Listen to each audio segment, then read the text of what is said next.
Hai sahabat-sahabat channel Sabar Talks. Bayangkan, di saat aku menangis kehilangan bapakku, orang yang paling kucintai, suamiku justru tersenyum bahagia berlibur ke Singapura, bersama keluarganya, dan gundiknya. Di tengah kabar duka, aku dikhianati, ditinggalkan, dan dipermalukan. Apa kau bisa bayangkan hancurnya hati seorang istri yang diperlakukan seperti ini? Dan sahabat, inilah awal dari balas dendamku yang tak pernah mereka duga. Namun sebelumnya, kalau kamu suka cerita yang menyentuh hati, klik subscribe sekarang juga ya. Jangan lupa like videonya, dan tulis di komentar kamu nonton dari mana. Siapa tahu ada teman satu kota di sini. Dan sekarang, mari kita mulai kisah hari ini. Hari itu seharusnya berjalan biasa saja. Aku sedang melipat pakaian di kamar ketika tiba-tiba ponselku berdering. Nama adikku tertera di layar. Suaranya bergetar saat aku menjawab. "Mbak, bapak sudah nggak ada." Aku terpaku. Tanganku gemetar. Pakaian yang tadi kulipat jatuh berantakan ke lantai. Kata-kata adikku menusuk jantungku. Aku mencoba menyangkal, berharap ini hanya mimpi buruk. Tapi suara tangis di seberang sana meyakinkanku. Duniaku benar-benar runtuh. Air mataku pecah, dadaku sesak. Kakiku lemas tak sanggup berdiri. Dengan tergesa aku berlari mencari suamiku. Berharap ia ada di sampingku saat aku kehilangan sosok paling berarti dalam hidup. Tapi langkahku terhenti ketika sampai di kamar utama. Pemandangan yang kulihat membuatku semakin hancur. Sebuah koper terbuka di atas ranjang. Tiket pesawat ke Singapura tergeletak rapi di meja, lengkap dengan itinerari perjalanan. Di pojok kamar, suamiku sedang sibuk melipat pakaian mewah yang akan dibawanya. Senyumnya samar, seakan ada kebahagiaan besar yang sedang ia rencanakan. Aku baru saja dapat kabar. Bapak meninggal. Suaraku parau, nyaris tak terdengar. Suamiku menoleh sekilas. Wajahnya sama sekali tak menunjukkan keterkejutan. Ia hanya menghela napas panjang lalu berkata datar, "Innalillahi, ya sudah, kamu pulanglah. Aku besok ada penerbangan. Semua tiket sudah dibeli." Kalimat itu seperti petir menyambar di tengah luka yang masih basah. Aku menatapnya tak percaya. Kamu tetap pergi? Saat bapakku meninggal? Saat aku butuh kamu di sampingku?" Ia menghindari tatapanku. Tangannya tetap sibuk merapikan koper. "Aku sudah janji sama mama, sama keluarga. Semua ikut. Kalau dibatalkan, aku akan bikin mereka kecewa. Kamu pulanglah sendiri. Aku tidak bisa ikut." Hatiku terasa ditusuk. Di saat aku kehilangan ayahku, aku juga kehilangan suami yang seharusnya jadi sandaran. Air mataku mengalir tanpa henti. Belum sempat aku menguatkan hati, pintu kamar terdengar diketuk. Seorang perempuan masuk tanpa permisi. Wajahnya cantik, bibirnya tersenyum penuh percaya diri. Aku mengenalnya. Dia adalah gundik suamiku, perempuan yang selalu kutolak kehadirannya. Tapi entah bagaimana keluargaku justru menerima dan merangkulnya. "Mas, ini bajunya sudah siap. Jangan lupa paspor ya," katanya manja, seakan-akan aku tidak ada di ruangan. Jantungku semakin sakit. Saat aku meratapi kehilangan bapakku, suamiku justru tersenyum dengan perempuan lain, bersiap-siap menikmati liburan ke negeri orang. Aku terdiam, tubuhku gemetar menahan amarah dan pilu. Kupejamkan mata, mencoba menahan teriakan yang hampir meluncur. Suamiku tidak menoleh lagi padaku. Ia lebih sibuk memastikan perjalanan mereka menyenangkan. Malam itu aku menangis sendirian. Menatap langit-langit kamar, bertanya pada diriku sendiri, mengapa nasibku sekejam ini? Di satu sisi aku kehilangan bapak, sosok yang selama ini menjadi pelindungku. Di sisi lain, aku dipermalukan oleh suami yang lebih memilih bersenang-senang dengan keluarganya dan gundiknya, ketimbang menemani istrinya yang sedang berduka. Telepon dari adikku kembali masuk. Ia memohon agar aku segera pulang. "Mbak, jenazah bapak sudah dimandikan. Besok pagi akan dimakamkan. Tolong segera datang." Aku menutup telepon sambil menahan isak. Aku tahu, besok aku harus kuat. Meski suamiku tidak ada, aku harus berdiri sendiri di hadapan keluarga besar. Aku harus mengantar bapakku ke peristirahatan terakhir dengan penuh hormat. Perlahan aku menyiapkan pakaian seadanya dalam tas kecil. Aku tidak peduli lagi pada koper mewah yang sedang mereka rapikan untuk liburan. Yang kupedulikan hanyalah bagaimana aku bisa segera sampai di kampung halaman dan mencium wajah bapakku untuk terakhir kali. Sebelum aku tidur, aku sempat mendengar suara tawa mereka dari ruang tamu. Suamiku, keluarganya, dan gundiknya duduk bersama, membicarakan rencana liburan, restoran mana yang akan mereka coba, tempat wisata mana yang akan mereka datangi. Suara mereka menusuk telingaku, membakar hatiku yang sedang berkabung. Aku menarik napas panjang, berusaha menenangkan diri. Tapi di dalam hatiku, luka itu semakin dalam. Malam itu aku sadar, aku tidak hanya sedang kehilangan bapak. Aku juga sedang kehilangan suami, kehilangan keluarga, kehilangan rasa dihargai sebagai seorang istri. Aku memejamkan mata dengan wajah basah air mata. Dalam hati, aku berbisik lirih. Ya Allah, berikan aku kekuatan. Jangan biarkan aku hancur sendirian. Aku harus bisa melewati semua ini. Malam yang panjang terasa begitu mencekik. Dan aku tahu, besok akan menjadi hari yang lebih berat lagi. Namun ternyata, pagi datang dengan luka yang lebih dalam. Saat aku bangun, suara koper diseret terdengar di lantai marmer rumah. Suamiku, ibunya, adik-adiknya, bahkan gundiknya yang kemarin masuk begitu saja ke kamar, kini semua sudah siap dengan pakaian rapi. Mereka tertawa kecil, wajah mereka penuh semangat, seakan hari ini adalah hari paling indah. Aku berdiri di pintu kamar, tubuhku masih lemah karena semalaman tak bisa tidur. Mataku sembab, wajahku kusut, tapi tidak ada satupun dari mereka yang berhenti, menoleh, atau sekadar bertanya, bagaimana perasaanku yang baru saja kehilangan bapak. Mas, tolong sekali saja, ikut aku pulang. Aku tidak sanggup sendirian menghadapi semua ini. Suaraku parau, hampir tak terdengar. Suamiku hanya berhenti sejenak. Ia menatapku dengan ekspresi yang tidak bisa kuterjemahkan, antara bosan atau kesal. Aku sudah bilang kan, aku nggak bisa batalin semua ini. Kamu aja yang pulang. Aku titip salam buat keluarga di kampung. Kata-katanya terasa lebih tajam daripada pisau. Aku mengeraskan suara, meski tubuhku gemetar. Bapak meninggal, Mas. Bapak yang dulu rela mengorbankan segalanya demi aku, anakmu, menantumu. Kamu tega meninggalkan aku sendirian. Ibunya yang sedari tadi berdiri di samping, memotong dengan nada tinggi. Sudah, jangan drama. Kita ini sudah ada rencana jauh-jauh hari. Masa harus batal hanya karena, yaitu, orang tua sudah waktunya. Kalau setiap ada yang meninggal liburan dibatalkan, kapan kita bisa bahagia? Aku membeku. Kata-kata itu menghantam seperti cambukan.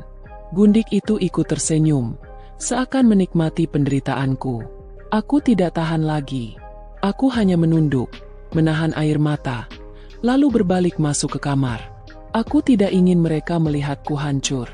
Suara koper, langkah kaki, dan pintu yang menutup menjadi tanda bahwa mereka benar-benar pergi. Aku sendirian. Rumah yang besar ini mendadak terasa seperti penjara kosong yang menjeratku. Dengan tergesa aku mengambil tas kecil yang sudah kupersiapkan. Air mataku kembali jatuh ketika kututup pintu rumah. Aku memanggil taksi, membawa tubuh lelah ini menuju terminal. Di perjalanan, aku hanya bisa menatap keluar jendela, melihat jalanan yang ramai, bertolak belakang dengan hatiku yang hancur berkeping. Sesampainya di kampung, aku disambut isak tangis keluarga. Tubuhku lunglai melihat jasad bapak terbujur kaku, tertutup kain putih. Tanganku gemetar saat kusibakan kain itu. Wajah bapak yang teduh kini diam selamanya. Aku menempelkan keningku di dahi dinginnya, menangis sejadi-jadinya. Bapak, maafkan aku. Aku tidak bisa membawakan menantumu. Dia memilih pergi, Pak. Dia memilih bersenang-senang, sementara aku kehilanganmu. Orang-orang di sekitarku ikut menangis, tapi aku tahu ada tatapan iba sekaligus bisikan pelan yang menyakitkan. Kasihan, suaminya nggak datang ya? Padahal ini mertuanya.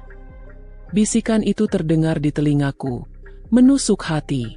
Aku tidak bisa menjawab. Aku hanya bisa menggenggam tangan Bapak erat-erat. Meski aku tahu tangan itu sudah tak lagi bisa menggenggam balik. Pemakaman berlangsung dengan penuh haru. Aku berdiri di samping liang lahat. Tubuhku bergetar saat tanah demi tanah menutup jasad Bapak. Hati ini terasa ikut terkubur bersama. Namun lebih menyakitkan lagi, setiap kali kulihat sekeliling, aku tahu yang seharusnya ada di sampingku, menenangkanku, tidak ada. Ia memilih berada di negeri seberang, tersenyum untuk kamera, bersama gundiknya. Malam itu, setelah semua orang pulang, aku duduk sendirian di depan pusara Bapak. Udara dingin menusuk tulang, tapi hatiku lebih dingin lagi. Aku menatap batu nisan sederhana dengan ukiran nama Bapak, lalu berbisik lirih. Bapak, aku janji, aku tidak akan diam. Aku tidak akan biarkan mereka menginjak harga diriku. Aku akan balas semuanya. Sementara itu, di sisi lain dunia, ponselku terus berbunyi dengan notifikasi. Aku membuka media sosial, dan yang kulihat membuat hatiku semakin hancur. Suamiku, keluarganya, dan gundiknya mengunggah foto-foto bahagia. Mereka tersenyum lebar di depan patung Merlin, berpose ceria di Universal Studios, makan malam mewah di Marina Bay. Caption mereka penuh tawa, seolah-olah dunia hanya milik mereka. Aku menatap layar dengan tangan gemetar. Air mataku jatuh membasahi pipi. Bagaimana mungkin mereka bisa begitu bahagia? Sementara aku baru saja menutup liang lahat Bapakku, namun di tengah luka itu, ada bara kecil yang menyala. Rasa sakitku berubah menjadi kekuatan. Aku tahu aku harus bangkit. Aku tidak bisa terus terpuruk. Aku harus menepati janji pada Bapak. Malam itu aku memulai langkah pertama. Aku menghubungi seorang sahabat lama yang bekerja di kantor hukum. Aku menceritakan semuanya, tentang Gundik, tentang perselingkuhan yang kutahu sudah lama terjadi. Sahabatku berjanji akan membantuku, asal aku bisa mengumpulkan bukti yang kuat. Aku menutup telepon dengan perasaan baru. Untuk pertama kalinya sejak kabar duka itu datang, aku merasakan sedikit kekuatan dalam diriku. Luka ini tidak akan kusia-siakan. Luka ini akan menjadi senjata. Dan di dalam hati, aku tahu, ini baru permulaan. Namun kenyataan hari-hari berikutnya jauh lebih berat dari yang kubayangkan. Setelah pemakaman selesai, semua orang kembali ke kehidupannya masing-masing. Rumah besar peninggalan Bapak terasa sunyi. Hanya ada aku, adikku yang masih muda, dan ibuku yang berwajah pucat karena kehilangan suami. Malam pertama setelah Bapak dimakamkan, aku tidur di ruang tengah, menemani ibu yang masih terisak tanpa henti. Ia memeluk foto pernikahannya dengan Bapak, seakan enggan melepaskan. Adikku duduk terdiam di sudut, menatap kosong lantai, belum sanggup menerima kenyataan. Aku berusaha menguatkan diri, meski hatiku sendiri koyak. Dalam diam, aku merasa seluruh beban keluarga ini menumpuk di pundakku. Aku ingin bersandar pada suami, ingin menangis di bahunya. Tapi yang kudapat hanyalah layar ponsel yang terus menampilkan foto-foto liburannya bersama gundiknya. Siang harinya, para tetangga masih berdatangan untuk melayat. Mereka menyapaku dengan tatapan penuh iba, beberapa bahkan bertanya, "Suamimu nggak datang, Mbak?" Pertanyaan itu menusuk lebih dalam daripada pisau. Aku hanya bisa tersenyum hambar, menjawab seadanya. "Ada urusan, Bu." Tapi dalam hati aku berteriak, "Urusan? Urusan apa yang lebih penting dari menemani istri di saat ayahnya meninggal? Urusan apa yang lebih penting daripada kewajiban seorang menantu?" Hari-hari berlalu dengan perasaan sepi yang menyesakkan. Ibu sering menatap kosong keluar jendela, seakan menunggu Bapak pulang. Adikku yang masih sekolah sering memelukku, mencari pengganti sosok Bapak yang hilang. Dan aku hanya bisa berpura-pura kuat. Padahal setiap malam aku menangis diam-diam di dalam kamar. Yang membuatku semakin terluka adalah kabar yang kudengar dari kerabat jauh. Ternyata selama aku sibuk mengurus jenazah Bapak, keluarga suamiku bukan hanya berlibur biasa. Mereka juga membawa serta gundik itu ke setiap acara, memperkenalkannya sebagai bagian dari keluarga. Seakan-akan aku tidak pernah ada. Berita itu menyebar cepat. Ada yang datang padaku dengan bisikan lirih, ada yang menuliskan pesan di ponselku, bahkan ada yang dengan polos bertanya, "Apa benar suamimu sekarang sudah terang-terangan sama perempuan itu?" Aku tidak menjawab.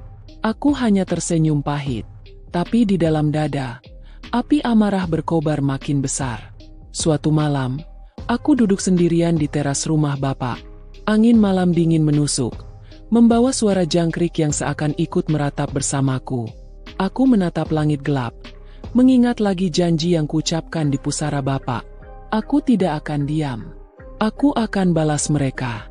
Aku akan tunjukkan bahwa aku bukan perempuan lemah yang bisa diinjak-injak. Seakan Allah mendengar bisikanku, malam itu aku mendapat sebuah pesan. Sahabat lamaku, yang dulu kukabari soal gundik suamiku, mengirimkan sebuah file. Aku sudah dapat beberapa bukti. Foto, chat, transaksi. Simpan baik-baik. Jangan gunakan dulu. Tunggu waktu yang tepat. Tanganku bergetar saat membuka file itu. Foto-foto suamiku bersama gundiknya di berbagai tempat. Chat mesra mereka yang tidak bisa disangkal. Hingga bukti transfer uang dari rekening suamiku untuk membiayai kehidupan gundiknya. Semuanya nyata. Tidak bisa dipungkiri. Aku terdiam lama. Air mataku kembali jatuh. Tapi kali ini bukan hanya karena sakit. Ada semacam rasa lega. Akhirnya aku punya senjata. Aku punya sesuatu yang bisa kugunakan untuk membalas semua penghinaan yang mereka berikan padaku. Namun, jalan menuju pembalasan itu tidak mudah. Aku harus menahan diri. Harus menunggu waktu yang tepat. Jika aku gegabah, semua akan sia-sia. Maka aku menyembunyikan semua bukti itu di dalam folder rahasia di laptopku. Menguncinya dengan sandi yang hanya aku tahu. Hari-hari berikutnya, aku tetap menjalani hidup seperti biasa. Aku membantu ibu mengurus rumah, memastikan adikku tetap sekolah dengan baik, dan mengelola warisan kecil dari bapak berupa sawah dan toko kelontong. Aku berusaha menutupi luka, menampilkan wajah tenang di hadapan orang-orang. Namun, di dalam hati, setiap kali aku melihat foto-foto bahagia suamiku dan keluarganya di media sosial, aku semakin yakin, aku harus melangkah. Dan langkah itu akhirnya tiba lebih cepat dari yang kuduga. Beberapa minggu setelah pemakaman, suamiku pulang dari Singapura. Aku tahu dari kabar yang kudengar, bukan dari mulutnya sendiri. Ia datang tanpa pemberitahuan, langsung ke rumah orang tuanya. Tidak ada satupun kabar darinya untukku, istrinya yang sedang berduka. Aku marah, tapi aku menahan diri. Aku pura-pura tidak tahu. Aku menunggu, kapan ia akan datang menemuiku. Hari berganti hari, ia tidak juga muncul. Yang datang justru seorang kenalanku dari kota. Ia bercerita dengan wajah prihatin. Aku lihat suamimu. Loh, dia makan malam di restoran sama perempuan itu. Mesra sekali. Mereka nggak peduli orang lihat. Tubuhku bergetar. Amarahku hampir meledak. Tapi aku menarik napas panjang. Aku tidak boleh gegabah. Aku harus menunggu. Aku harus pastikan semua orang melihat kebenaran itu di saat yang tepat. Malam itu aku kembali duduk di depan pusara bapak. Aku bicara pada nisan itu. Seakan bapak masih bisa mendengarku. Pak, mereka pikir aku lemah. Mereka pikir aku hanya bisa menangis. Tapi aku janji, Pak, aku akan bangkit. Aku akan balas semua ini. Aku akan tunjukkan bahwa aku bisa berdiri, bahkan tanpa mereka. Aku pulang dengan langkah berat, tapi hatiku sudah berbeda. Aku bukan lagi perempuan yang menangis sendirian di pojok kamar. Aku adalah perempuan yang siap menghadapi badai. Dan tanpa mereka sadari, badai itu sedang kusiapkan. Hari-hari berlalu, aku berusaha tetap tegar di depan ibu dan adikku. Aku mengurus sawah kecil peninggalan bapak, membuka toko setiap pagi, menutupnya menjelang malam. Di hadapan orang-orang, aku tersenyum seakan tidak ada yang salah. Tapi di dalam hatiku, aku menyimpan luka yang makin dalam. Malam itu, setelah seharian lelah bekerja, aku merebahkan tubuh di kamar sederhana. Ponselku berdering. Notifikasi media sosial terus berdatangan. Dengan hati-hati aku membuka aplikasi itu. Dan saat itulah dadaku kembali diremukan. Deretan foto-foto baru muncul di layar. Suamiku, keluarganya, dan gundiknya tersenyum lebar. Mereka duduk di restoran mewah dengan lampu-lampu terang yang berkilauan. Di mejanya penuh dengan makanan mahal, wine, dan kue-kue cantik. Senyum mereka begitu lebar, begitu puas, seolah tidak ada beban dalam hidup mereka.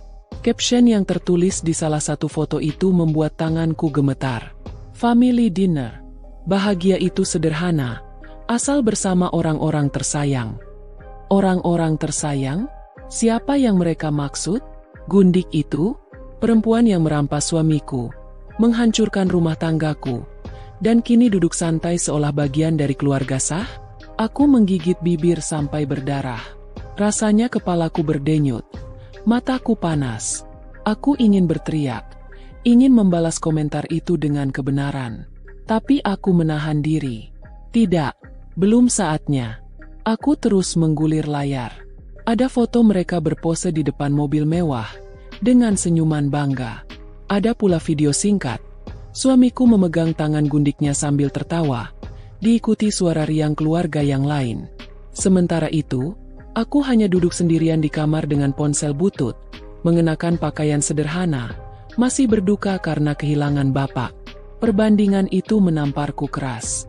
Rasanya seluruh dunia seolah berpihak pada mereka, membiarkan mereka hidup bahagia di atas penderitaanku. Tetapi di sela-sela air mata, ada bara yang semakin menyala. Aku teringat janji pada pusara bapak. Aku tidak boleh hanya menangis. Aku harus berdiri. Aku harus tunjukkan bahwa aku bukan perempuan yang bisa diinjak-injak. Malam itu aku menyalakan laptop, membuka folder rahasia berisi bukti perselingkuhan. Foto-foto itu menatapku balik. Chat mesra mereka terpampang jelas.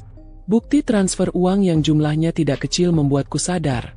Suamiku telah mengalirkan sebagian besar hartanya pada perempuan itu.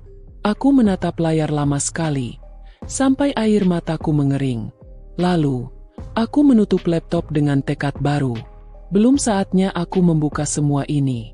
Aku harus bersabar. Aku harus biarkan mereka semakin tinggi, semakin bangga, semakin pamer. Karena semakin tinggi mereka naik, semakin keras mereka akan jatuh saat waktunya tiba. Hari-hari berikutnya, aku menjalani hidup dengan tenang. Tapi setiap malam, aku diam-diam mengamati akun media sosial mereka. Setiap postingan, setiap senyuman, setiap caption yang penuh kepalsuan, semakin memperkuat niatku. Hingga suatu hari, aku menerima pesan dari seorang teman lama di kota. Pesannya singkat, tapi membuat jantungku berdegup kencang. Aku lihat suamimu sama perempuan itu. Mereka gandengan tangan di mall. Nggak malu sama sekali. Aku menutup mata, menarik napas panjang. Aku tahu, kebenaran sudah semakin sulit mereka sembunyikan. Dunia luar sudah mulai melihat apa yang sebenarnya terjadi. Dan aku hanya perlu menunggu momen yang tepat untuk membuka semuanya dengan cara yang tidak bisa mereka bantah. Namun kesendirian di kampung tetap mencekiku. Malam-malamku masih penuh tangisan.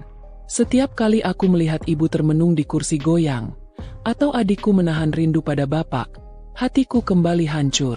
Aku ingin bercerita, ingin meluapkan semua sakit ini. Tapi aku memilih menyimpannya sendiri.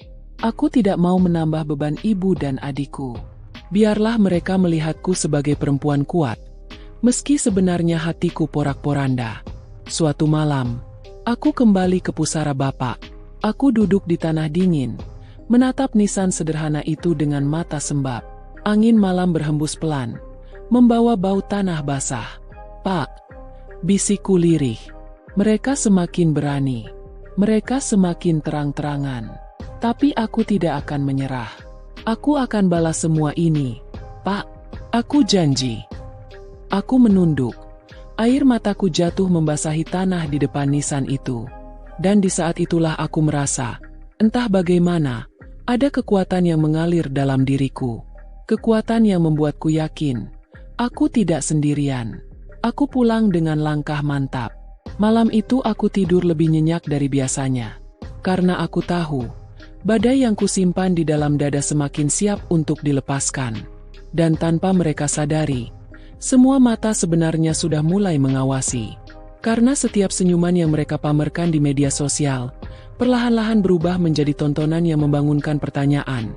Benarkah kebahagiaan mereka nyata, atau hanya topeng belaka? Pertanyaan itu menggema di kepalaku sepanjang malam. Aku menatap layar ponsel dengan mata bengkak. Hatiku campur aduk antara sakit, marah, dan dendam. Aku tahu, yang mereka pamerkan hanyalah potongan-potongan palsu dari hidup mereka. Di balik senyuman itu, ada kebusukan yang mereka sembunyikan. Namun, yang menyakitkan adalah ketika kebusukan itu mereka pamerkan seolah-olah kemenangan. Seakan-akan mereka berhasil menyingkirkanku, menempatkan gundik itu di posisiku, lalu menjadikannya tontonan manis di hadapan dunia. Malam itu aku tidak bisa tidur. Aku berjalan mondar-mandir di kamar. Napasku memburu. Suara-suara tawa mereka yang kulihat dari video seakan menggema di telingaku, mengejekku, merendahkanku. Aku menutup wajah dengan kedua tangan, menahan jerit yang hampir pecah. Ya Allah, sampai kapan aku harus sabar begini? Tapi air mata yang jatuh malam itu justru memadamkan kelemahanku. Dari keputusasaan itu, lahirlah tekad yang lebih keras. Aku teringat janji pada pusara Bapak. Aku tidak boleh kalah. Aku harus membalas. Keesokan harinya, aku bangun dengan wajah pucat tapi mata yang tajam.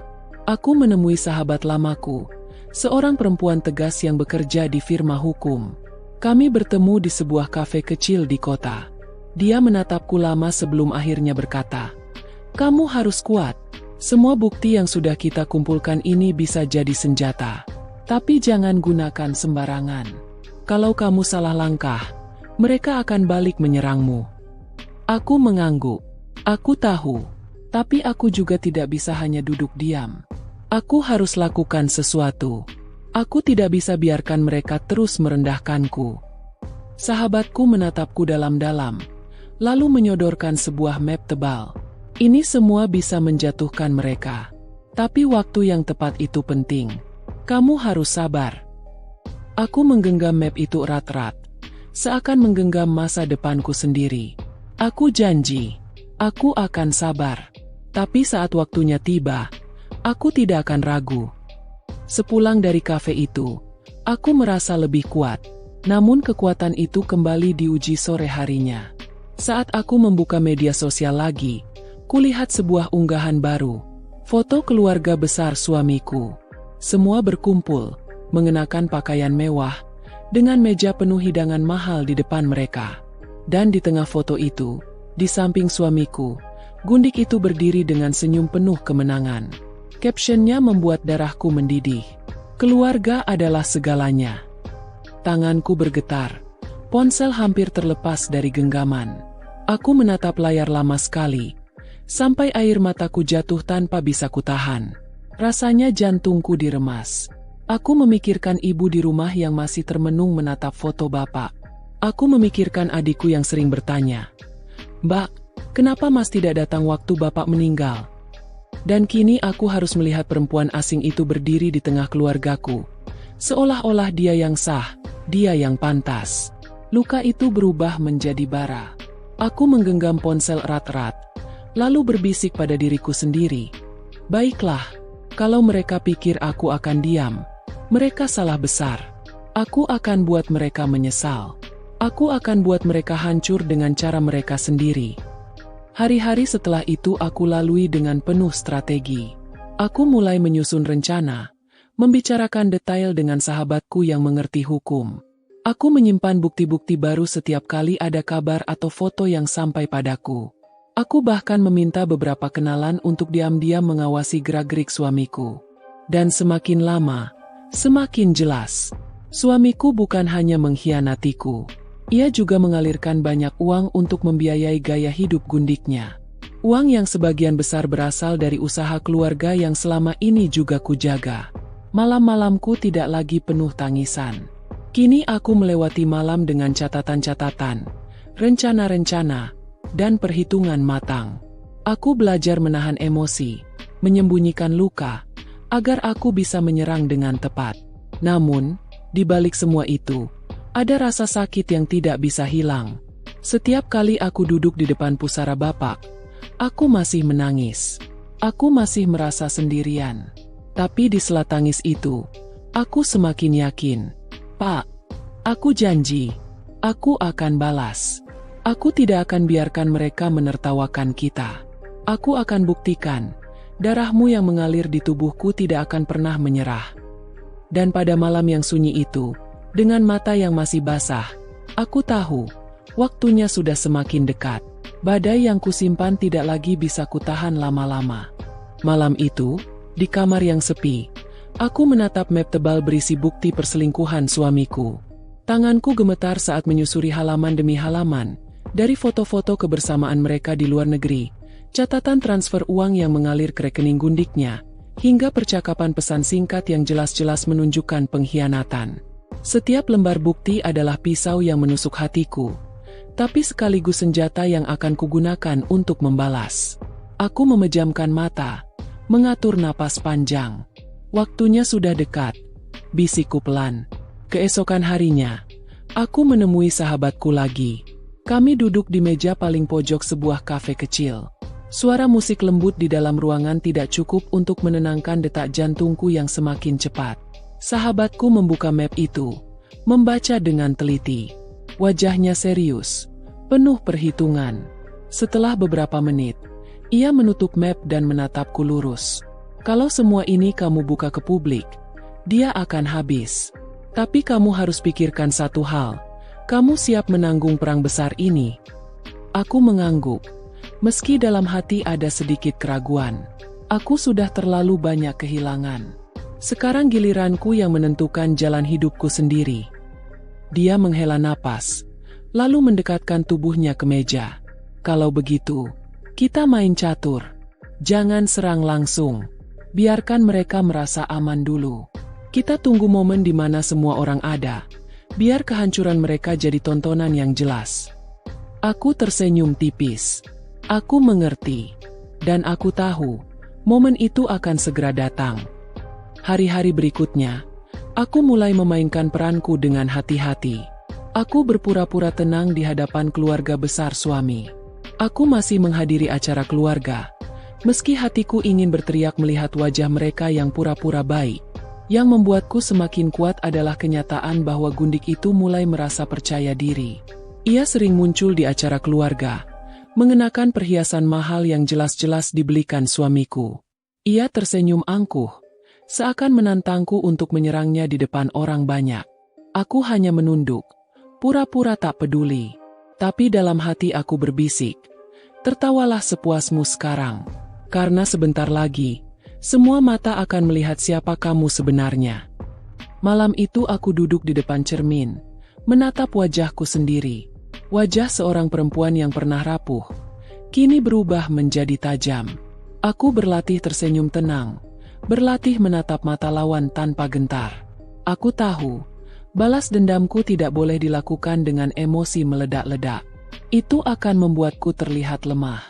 Aku harus menghancurkan mereka dengan cara yang lebih elegan. Cara yang membuat mereka tidak bisa bangun lagi. Kesempatan itu datang lebih cepat dari yang kuduga. Suatu sore, suamiku memberitahuku bahwa keluarga besarnya akan mengadakan acara syukuran besar di rumah mertua. Semua keluarga inti diundang, termasuk beberapa rekan bisnis penting. Aku pura-pura menyambut kabar itu dengan wajah biasa saja, padahal dalam hatiku, api mulai menyala lebih terang. Inilah waktunya, batinku. Beberapa hari sebelum acara, aku mempersiapkan semuanya.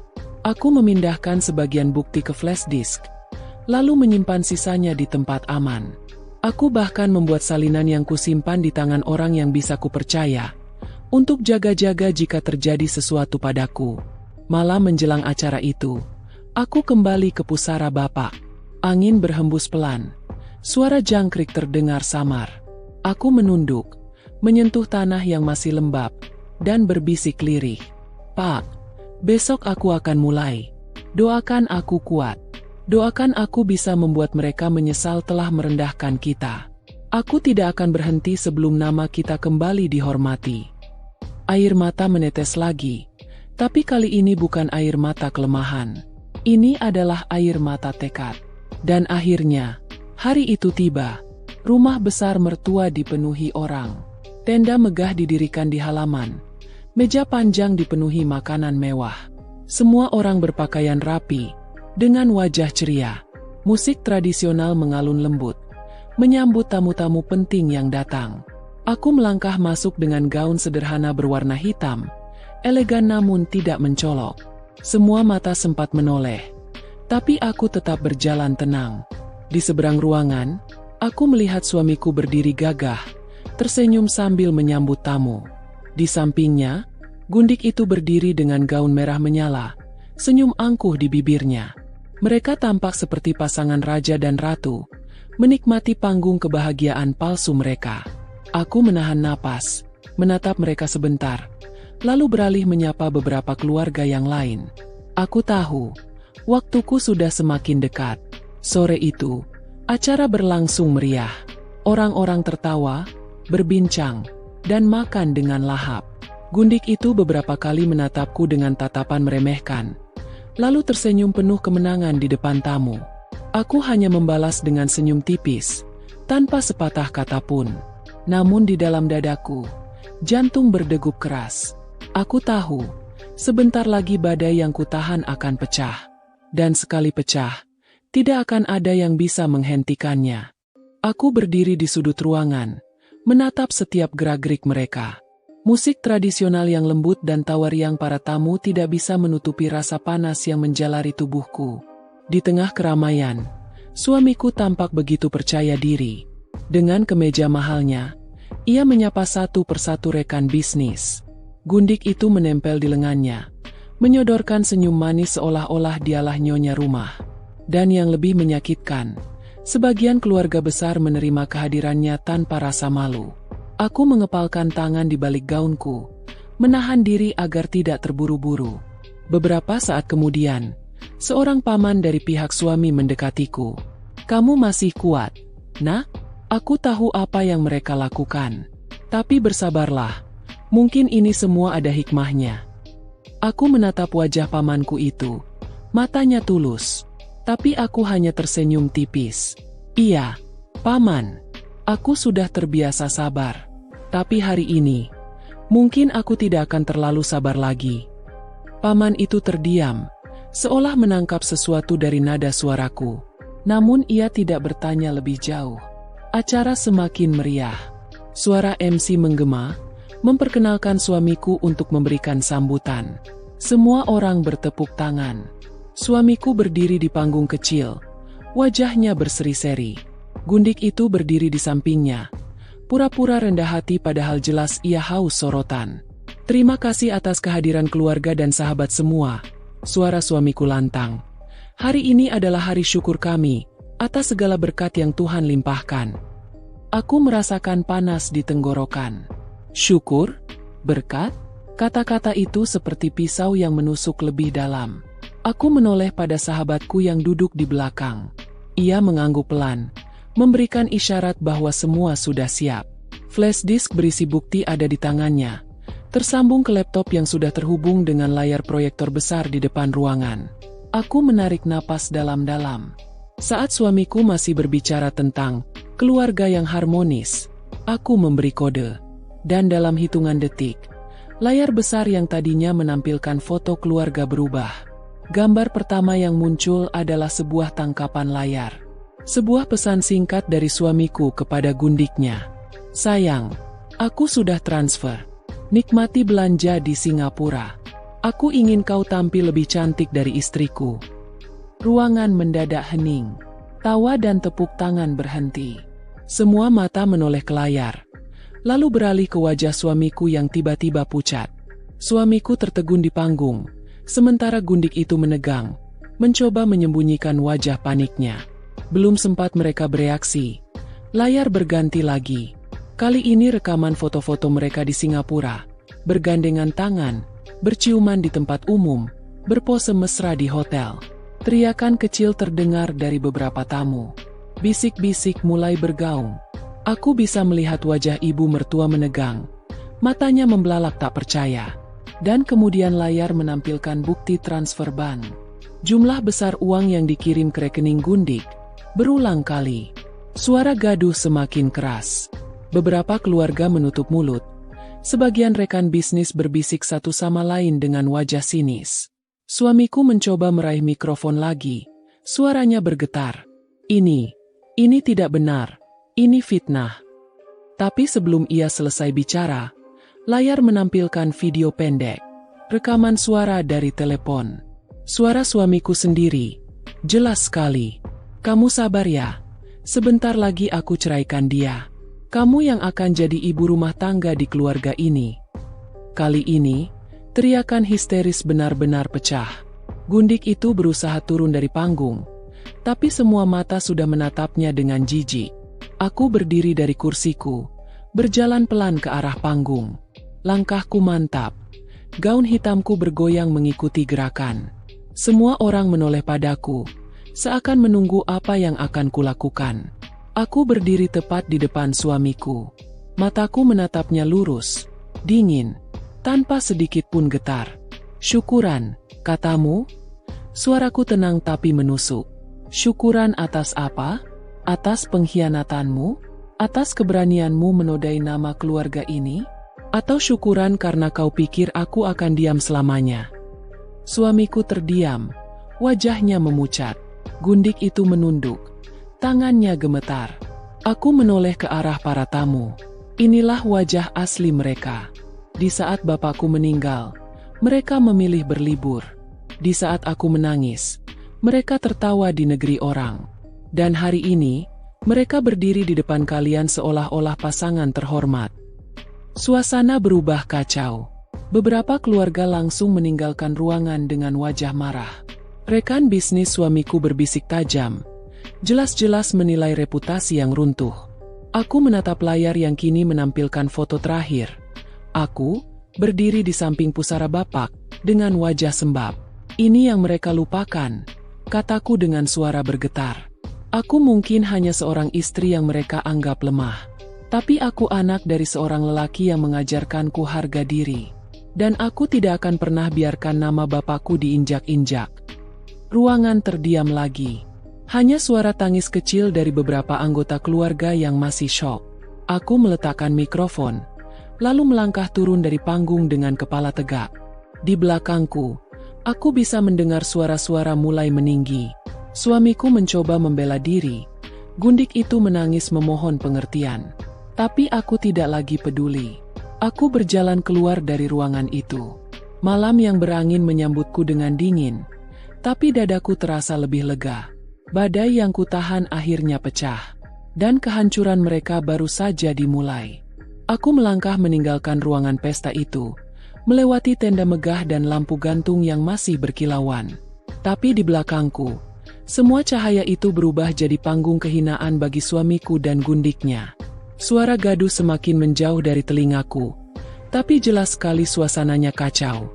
Ada yang berteriak, ada yang memaki, ada pula yang terburu-buru meninggalkan tempat dengan wajah merah padam.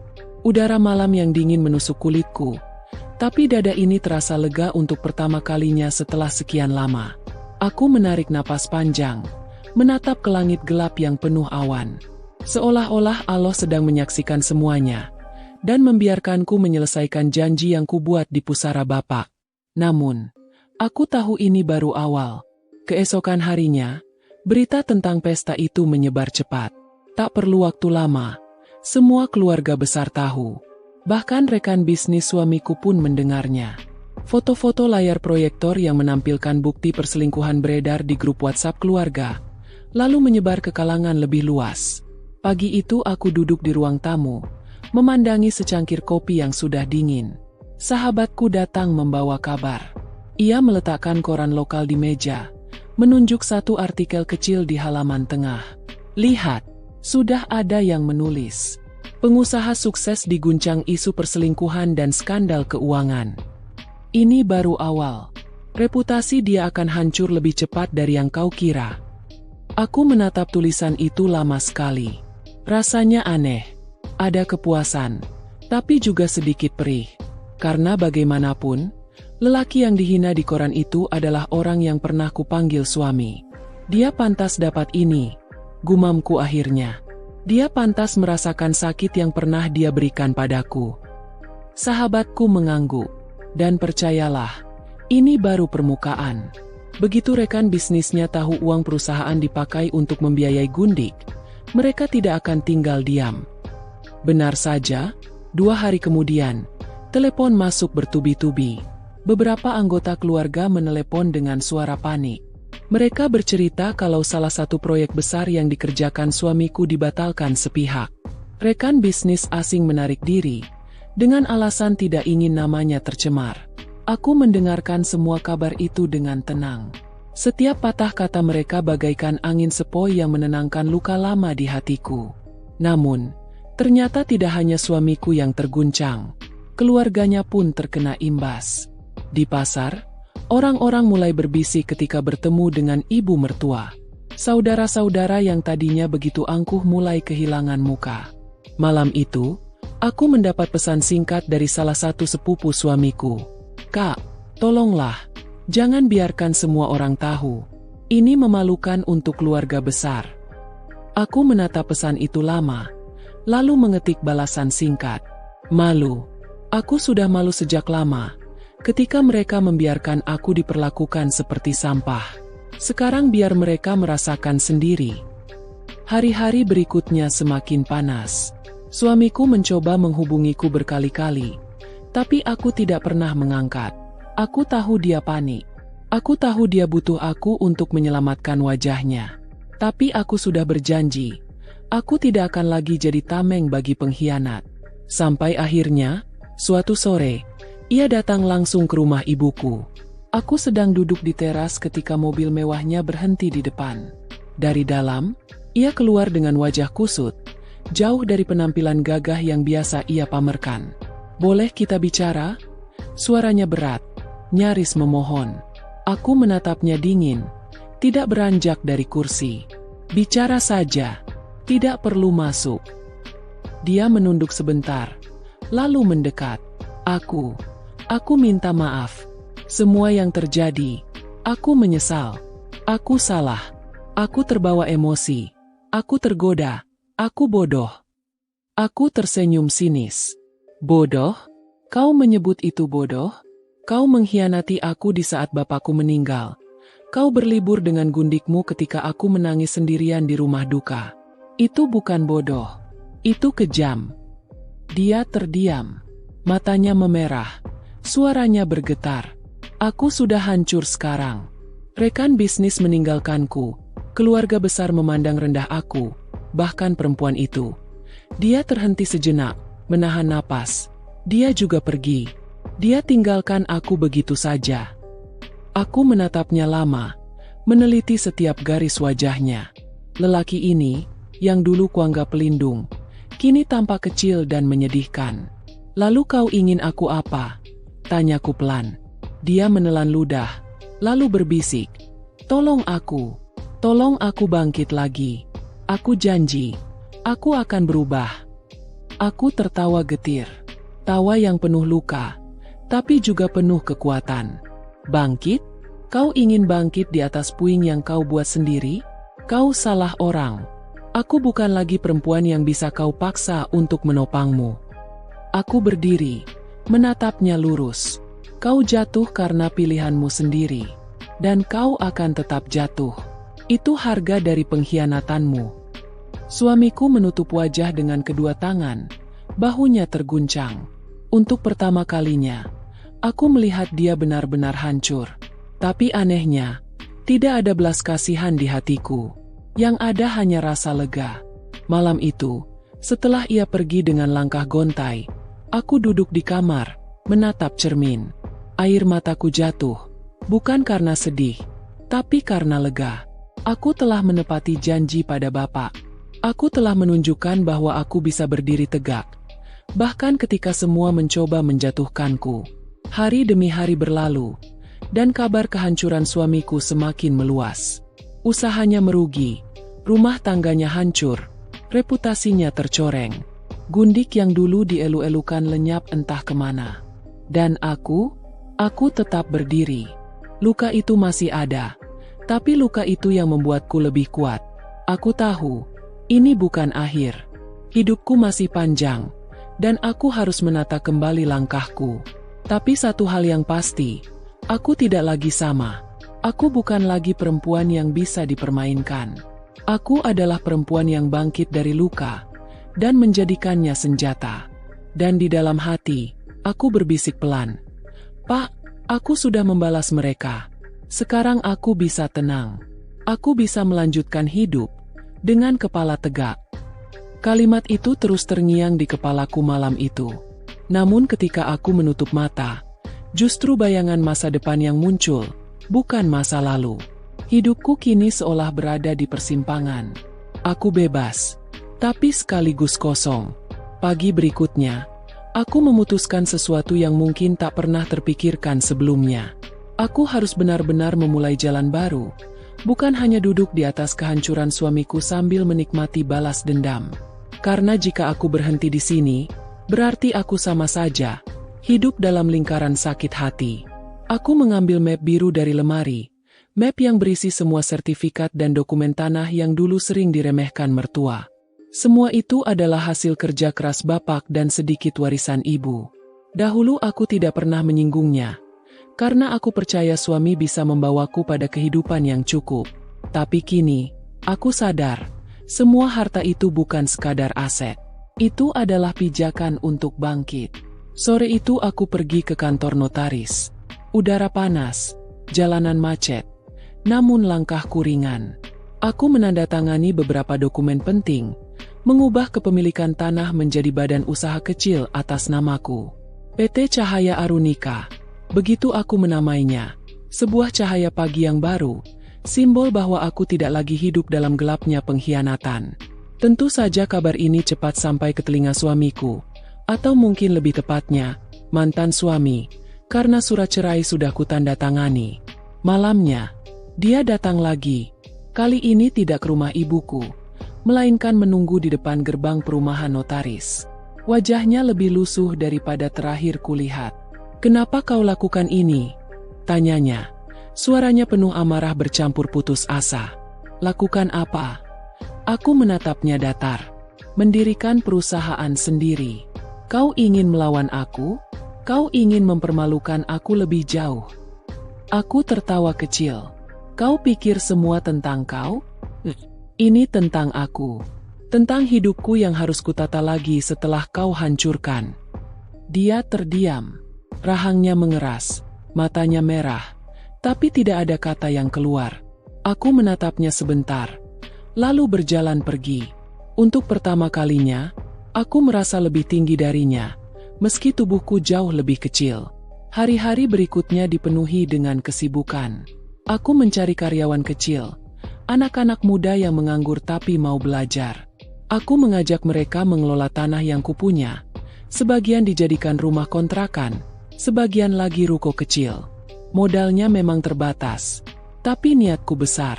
Satu malam, ketika aku meninjau pembangunan rumah kontrakan, aku bertemu dengan seorang pria parubaya yang memperhatikan dari kejauhan. Ia mengenalkan diri sebagai Pak Hadi, kontraktor lokal yang sering diremehkan oleh suamiku dulu karena dianggap kecil. "Bu, saya dengar ibu sedang mulai usaha. Kalau berkenan, saya bisa bantu dengan harga yang lebih jujur daripada kontraktor besar yang suka main angka," katanya sopan. Aku melihat wajahnya. Ada ketulusan di sana. Aku mengangguk. "Baik, Pak. Mari kita coba. Tapi saya ingin semuanya transparan. Saya tidak mau ditipu lagi." Pak Hadi tersenyum. "Ibu akan lihat sendiri. Orang kecil seperti saya hidup dari kepercayaan, bukan dari tipu daya." Kerjasama itu berjalan mulus. Rumah kontrakan pertama selesai lebih cepat dari jadwal. Penyewa pun mulai berdatangan, kebanyakan pasangan muda. Dari situlah aliran pendapatan baru masuk. Bukan jumlah yang fantastis, tapi cukup untuk membuatku berdiri tanpa harus menoleh pada sisa-sisa harta suami.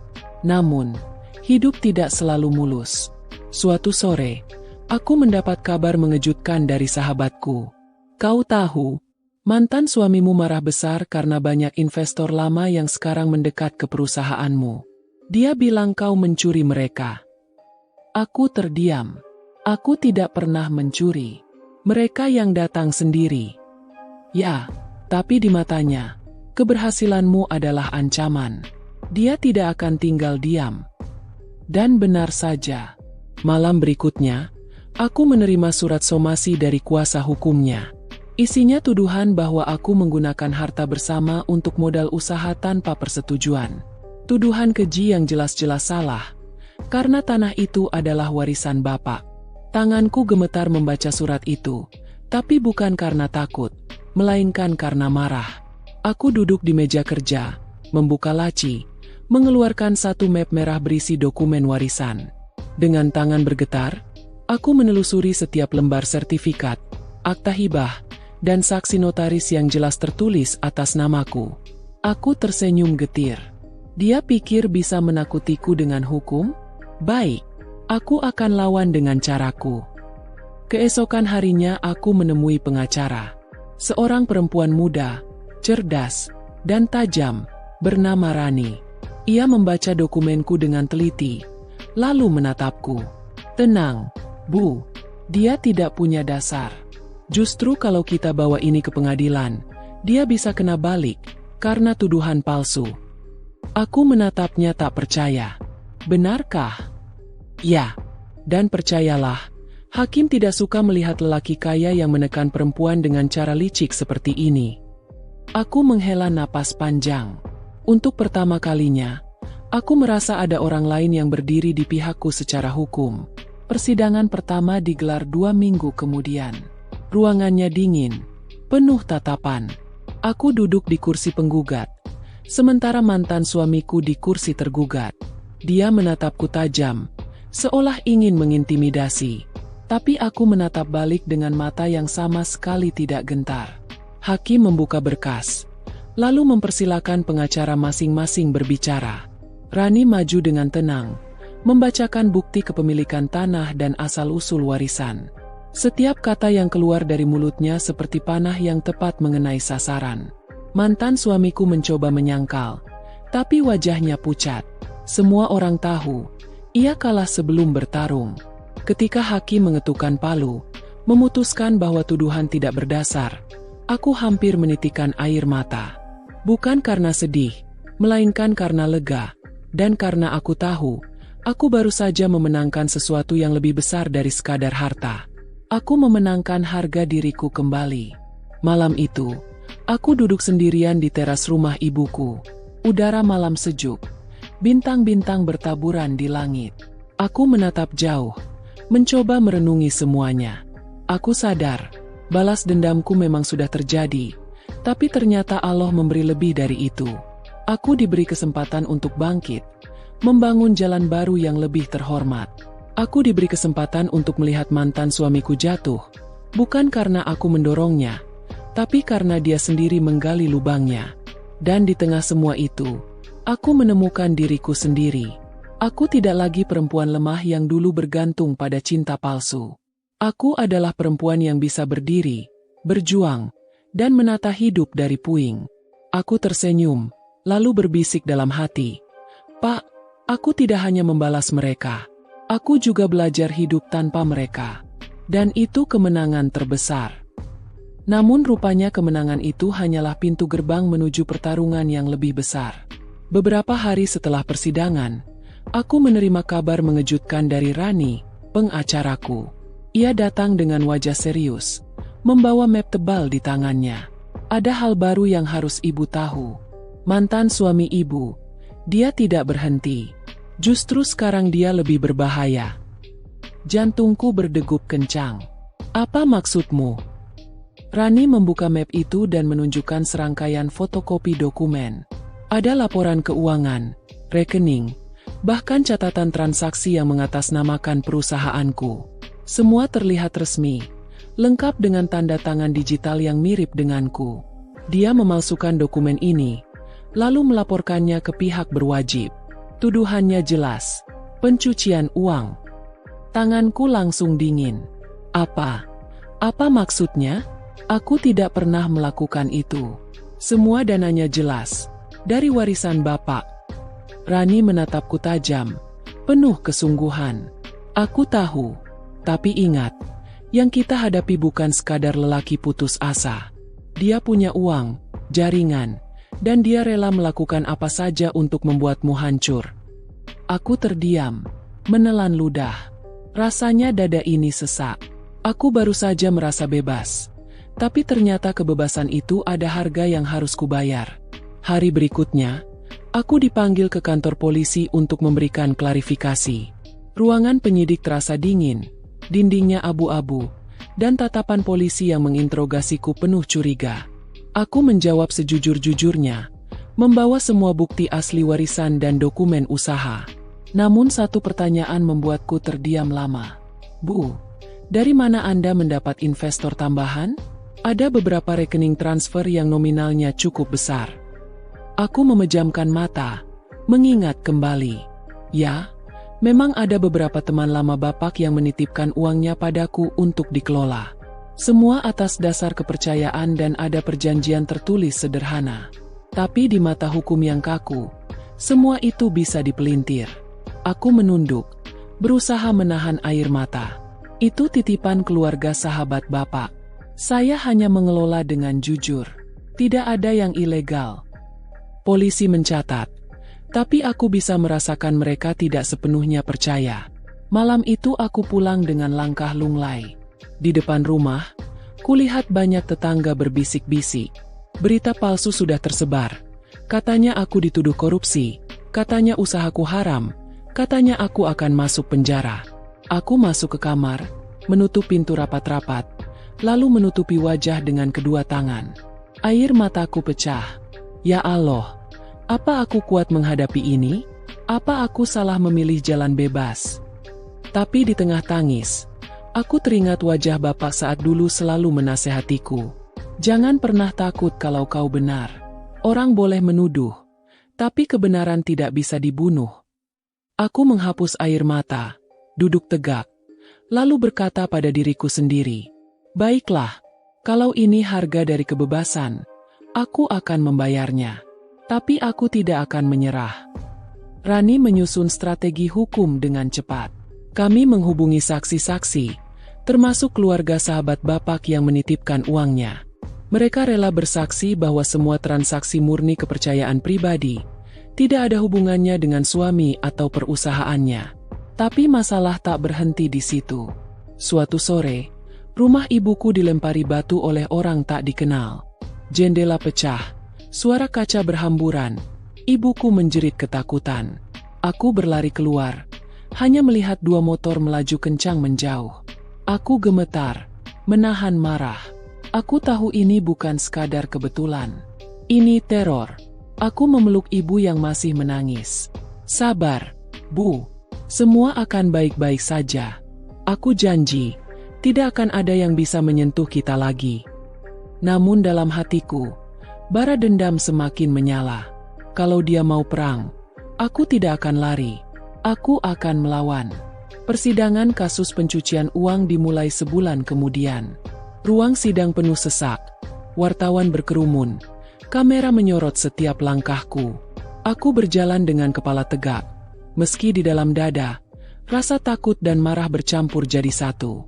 Mantan suamiku duduk di kursi seberang. Wajahnya penuh percaya diri. Di sampingnya, gundiknya kembali hadir. Dengan senyum sinis yang membuat darahku mendidih. Mereka berdua seolah sedang menonton pertunjukan yang akan menghibur mereka. Hakim membuka sidang. Pengacara mereka maju dengan lantang. Ia memamerkan dokumen palsu, bukti transfer yang dimanipulasi, dan laporan yang sudah direkayasa.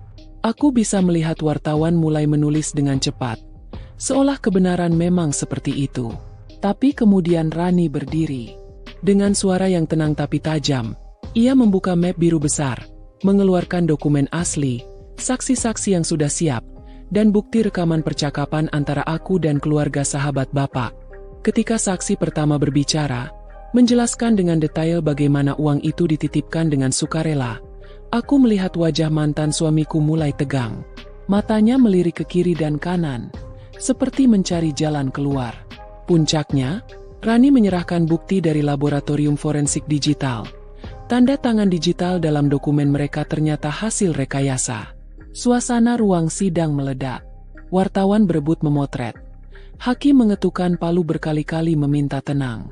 Aku menoleh pada mantan suamiku. Wajahnya pucat pasi, keringat mengalir deras. Gundiknya menunduk. Jelas tidak lagi berani menatap ke depan. Dan pada saat itu, aku tahu, inilah titik balik. Aku bukan hanya bertahan, aku menang. Namun kemenangan itu ternyata membawa luka baru. Malam setelah sidang, aku menerima pesan singkat di ponsel. Nomornya tidak dikenal. Kau pikir kau sudah menang? Kau akan kehilangan lebih dari yang kau bayangkan. Darahku berdesir. Aku menunjukkan pesan itu pada Rani, dan ia langsung menyarankan agar aku melapor polisi. Tapi aku tahu, tidak semua bisa dilindungi polisi. Aku harus menyiapkan diriku menghadapi kemungkinan terburuk. Aku memperkuat keamanan rumah, memasang kamera, bahkan mempekerjakan 2 satpam lokal untuk berjaga. Semua kulakukan bukan untuk diriku, melainkan untuk ibu yang mulai renta. Aku tidak mau dia jadi korban dari dendam mantan menantu. Hari-hari berikutnya menjadi penuh ketegangan.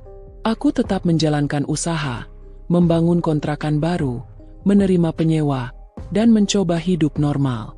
Tapi di setiap sudut jalan, aku selalu merasa diawasi. Suatu malam, ketika pulang dari kantor, aku melihat seorang pria berdiri lama di depan rumah. Tubuhnya tegap, wajahnya asing. Tapi ketika aku turun dari mobil, dia langsung pergi terburu-buru. Aku merinding. Apa dia suruhannya? Aku sadar, kebebasan memang mahal. Bukan hanya soal harta atau nama baik, tapi juga soal rasa aman. Dan aku harus siap menanggungnya.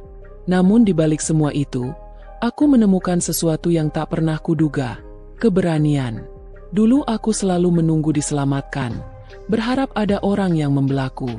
Kini aku tahu, akulah yang harus menyelamatkan diriku sendiri. Aku berdiri di depan cermin, menatap wajahku yang lelah tapi kuat. Aku berbisik pada diri sendiri. Ini hidupku. Aku tidak akan biarkan siapapun merampasnya lagi. Kalau mereka ingin perang, aku sudah siap. Tapi aku tidak akan jatuh. Tidak lagi. Dan di malam itu, di balik semua ancaman dan rasa takut, aku merasa ada sesuatu yang berbeda. Aku bukan lagi perempuan yang hanya membalas dendam. Aku kini perempuan yang benar-benar merdeka, meski kebebasan ini harus kubayar dengan segalanya. Namun, aku salah jika mengira semua akan berhenti di sana. Mantan suamiku ternyata tidak pernah benar-benar menerima kekalahannya. Baginya, aku bukan hanya mantan istri yang berhasil bangkit, melainkan luka ego yang tidak bisa ia sembuhkan. Beberapa minggu setelah sidang terakhir, aku mulai merasa kehidupanku sedikit tenang.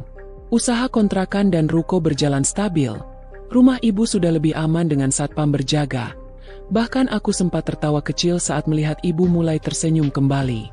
Tapi semua itu seperti ketenangan sebelum badai besar datang. Suatu sore, aku menerima telepon dari Rani. Suaranya terdengar cemas, berbeda dari biasanya yang selalu tenang. Kita harus bertemu sekarang. Ada hal mendesak. Aku langsung bergegas ke kantornya. Begitu sampai, ia sudah menunggu dengan wajah serius. Di atas mejanya, ada berkas-berkas baru. Dia tidak berhenti. Bu, kata Rani pelan. Dia siapa? Mantan suamiku. Rani mengangguk. Ya, kali ini, dia mengajukan gugatan baru. Bukan soal harta, bukan soal pencucian uang. Lebih parah, dia menuntut hak asuh anak. Aku tercekat. Apa? Tapi, aku tidak punya anak darinya. Rani mengangguk pelan, lalu menghela napas panjang. Benar, tapi dengarkan aku dulu. Dia menggunakan anak dari pernikahannya dengan Gundik sebagai alat. Mereka memalsukan keterangan, menyebut bahwa anak itu sebenarnya lahir sebelum cerai, sehingga secara hukum masih ada kemungkinan diakui sebagai anak sah. Tujuannya jelas, menyeret ibu ke masalah hukum yang lebih panjang, membuat reputasi ibu hancur di mata publik. Aku merasa bumi berputar. Tanganku bergetar hebat. Dia tega melakukan ini, bahkan memanipulasi darah dagingnya sendiri. Orang yang terpojok bisa melakukan apa saja, Bu. Dan dia bukan hanya ingin uang. Dia ingin menghancurkan ibu secara total. Dia ingin ibu menyerah. Aku menunduk, meremas ujung jilbabku erat-erat. Air mata panas menggenang. Aku tidak takut kehilangan anak yang bukan darah dagingku, tapi aku takut pada satu hal. Nama baik bapakku, keluarga kami, bisa kembali tercoreng karena fitnah keji itu. Hari-hari berikutnya aku kembali diguncang badai. Media mulai menulis berita liar. Ada isu aku merebut hak asuh anak. Aku dituding menelantarkan. Bahkan ada yang berani menulis aku mandul sehingga iri pada anak dari Gundik. Tetangga mulai berbisik lagi. Beberapa bahkan menatapku dengan kasihan. Seolah-olah aku perempuan hina yang gagal. Aku hanya bisa menunduk setiap kali melewati jalanan itu. Di rumah, ibu kembali sakit-sakitan karena stres membaca berita. Aku merasa bersalah luar biasa. Bu, maafkan aku. Semua ini membuat hidup ibu jadi berat. Ibu menggenggam tanganku dengan lemah, menatapku dengan mata berkaca-kaca. Nak, jangan pernah minta maaf. Kau sudah melakukan yang benar. Jangan takut. Bapakmu selalu ada di sisimu. Meski dia sudah tiada, kau harus kuat. Kata-kata itu menusuk hatiku. Aku menangis di pangkuan ibu, seperti anak kecil yang mencari perlindungan. Persidangan soal hak asuh dimulai. Ruang sidang lebih ramai daripada sebelumnya. Wartawan berkerumun. Kamera memotret setiap gerakanku. Aku melangkah masuk dengan kepala tegak. Meski di dalam dada, aku nyaris roboh. Mantan suamiku duduk dengan Gundiknya di kursi seberang, membawa seorang anak kecil berusia sekitar 5 tahun. Anak itu polos, tidak tahu apa-apa, hanya duduk diam sambil memainkan mainannya. Tapi aku bisa merasakan tatapan sinis ibunya, penuh kebencian yang menusuk. Hakim membuka sidang. Pengacara mereka berbicara panjang, menuding bahwa aku berusaha menguasai segalanya, bahkan anak yang bukan darah dagingku. Mereka memutarbalikkan fakta, menunjukkan akta kelahiran yang jelas-jelas dipalsukan. Aku hampir berdiri menjerit, tapi Rani menepuk tanganku pelan, memberi isyarat untuk tenang. Ketika gilirannya tiba, Rani berdiri dengan tenang. Yang mulia, kami punya bukti tes DNA. Bukti ini menunjukkan dengan jelas bahwa anak tersebut bukan anak kandung klien saya maupun mantan suaminya. Anak itu lahir dari hubungan yang terjadi setelah pernikahan mereka sah secara hukum berakhir. Ruangan mendadak hening. Semua mata menatap ke arah mantan suamiku. Wajahnya memucat. Gundiknya gemetar hebat. Wartawan berebut menulis berita. Hakim memandang tajam ke arah mereka. Jadi selama ini Anda mencoba menipu pengadilan dengan bukti palsu? Mantan suamiku tidak menjawab. Ia hanya menunduk. Sementara Gundiknya menangis histeris. Palu diketukan. Gugatan ditolak. Hakim bahkan memberi peringatan keras bahwa mereka bisa dipidana karena pemalsuan dokumen. Aku menghela napas panjang, merasakan beban besar lepas dari pundakku. Tapi di saat yang sama, aku sadar, mereka sudah benar-benar hancur. Tidak ada lagi jalan kembali. Sepulang dari sidang, aku duduk di teras rumah, menatap langit senja yang mulai memerah. Aku merasa lelah, sangat lelah. Semua perjuangan ini seperti memakan jiwaku sedikit demi sedikit. Namun, di tengah rasa letih itu, aku menyadari sesuatu. Aku sudah melalui neraka terburuk dalam hidupku. Aku kehilangan bapak, dikhianati suami, dihina keluarga, difitnah, bahkan diteror. Tapi aku tetap berdiri. Dan lebih dari itu, aku menemukan diriku yang sesungguhnya. Aku bukan lagi perempuan yang hanya hidup dari kasih sayang orang lain. Aku bukan lagi perempuan yang hanya bisa menangis dalam diam. Aku kini perempuan yang bisa berdiri di atas luka, menjadikannya kekuatan, dan menatap masa depan tanpa takut. Beberapa bulan kemudian, hidupku perlahan stabil. Perusahaan kecilku berkembang pesat. Rumah kontrakan penuh penyewa, ruko-ruko ramai, Bahkan ada tawaran kerjasama dari investor luar kota. Aku juga mulai menemukan kebahagiaan kecil yang sederhana. Menghabiskan waktu bersama ibu di kebun belakang rumah, memasak bersama, atau sekadar minum teh sambil mendengar suara azan maghrib. Hidupku mungkin tidak mewah, tapi hatiku tenang. Mantan suamiku? Aku dengar usahanya runtuh total. Gundiknya meninggalkannya. Kabarnya lari dengan pria lain. Ia terjerat kasus hukum lain, dan wajahnya kini sering muncul di berita bukan sebagai pengusaha sukses, melainkan sebagai tersangka. Aku tidak tertawa melihat kehancurannya, tidak juga merasa puas. Yang kurasakan hanyalah kelegaan. Aku tidak perlu melakukan apa-apa lagi. Hidup sudah membalasnya dengan caranya sendiri. Suatu malam, aku duduk di kamar, membuka album lama berisi foto-foto bapak. Di sana ada foto saat beliau muda, gagah dengan senyum hangatnya. Aku menyentuh gambar itu dengan jemari gemetar. Pak, aku sudah melalui semuanya. Aku kuat karena doa Bapak. Aku belajar berdiri sendiri karena Bapak mengajarkanku. Aku tidak akan lagi menangis karena dikhianati. Aku akan hidup dengan tegak, menjaga nama baik kita, seperti yang selalu Bapak inginkan. Air mataku jatuh. Tapi kali ini bukan air mata kesedihan, melainkan air mata syukur. Hari berganti hari, hidup terus berjalan. Luka yang dulu nyaris membunuhku kini menjadi bagian dari diriku. Bukan untuk dilupakan, tapi untuk diingat sebagai pengingat bahwa aku pernah jatuh sedalam-dalamnya dan mampu bangkit setinggi-tingginya. Aku tidak tahu apa yang akan terjadi esok. Mungkin masih ada badai, mungkin ada jalan baru yang menantang. Tapi satu hal yang pasti, aku tidak akan pernah takut lagi. Karena aku tahu, setiap luka bisa menjadi kekuatan.